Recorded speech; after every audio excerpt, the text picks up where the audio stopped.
Hi, 6th graders. My 7th and 8th graders have used Windows Movie Maker before, so they had some ideas and advice for you about ways that you could best use Windows Movie Maker and not have to learn things the hard way the way they did. So here's some of their advice. You should play around with it at home and find out all the uses you can use with Windows Movie Maker. Don't use distracting transitions. Don't use distracting transitions? Yeah. What kind of transitions should they Like use? the very subtle ones. Don't use the really big ones. Why? Because it's very distracting. Oh, okay. Yeah. That's some advice you have. Thank you. Okay, you should have all your videos and pictures before you start Windows Movie Maker, so you don't have to change computers, which I had to do. And it was I messed up my Windows Movie Maker file, and I had to start over. Oh, good advice. Yeah. Good advice. So make sure everything is here at school. Put it all into the computer at school. Yes. Excellent. They can bring in AVI and MPEG or MPG. Alright. So you're gonna want to make sure that your video file is the right size, is the right type format file. Mm-hmm. And And if it isn't, what can they do about that? make a new video Or or ask Mrs. Main to help to them. maybe convert it. Yeah. All right. Thank you, Mark. Don't use effects unless you have a use for them. What does that mean? Like, Basically, in Windows Movie Maker, if you choose an effect, you need a use for it, otherwise it's just distracting. oh, got it. Thank you. It is about using using text. How it shouldn't be distracting. Okay. So have text either on a blank background or maybe A not black covering up background. part. Yeah, or It maybe not can't be covering up some of the anything. picture. Okay. Yeah. Sounds good. Yeah.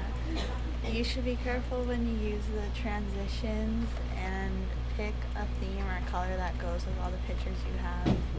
Oh, okay. Now they might not be using just pictures. They might be using video and stuff like that. But that's something to keep in mind, is that their colors shouldn't be totally different from everything else. Yeah. It Sounds shouldn't good. be too bold. Like bright and Or, painful to yeah, look at. neon. Sounds good. When you use Windows Movie Maker, you shouldn't start your project too late, or Why? else you can get bad grades. Okay, but why not? What happens when you start it too late?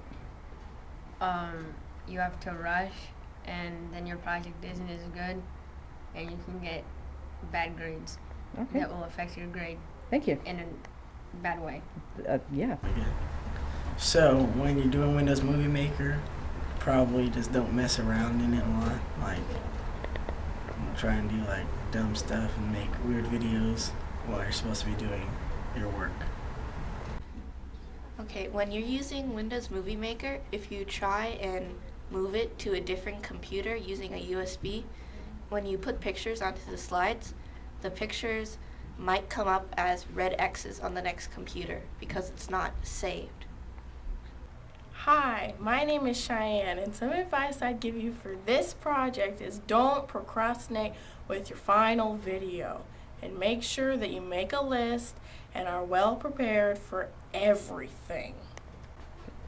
Okay, some advice would be like to make sure your music goes actually with your video, and like find the pictures before the project is like due and stuff.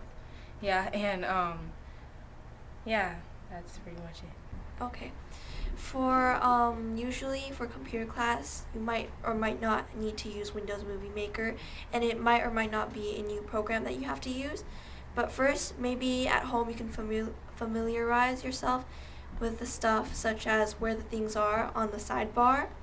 You can know how to put titles, credits, slides, transitions, pictures, and if you want to put a movie or something recorded, try not to make it too long, or the file size might be hard to work with. And remember to save your file always, and that's it.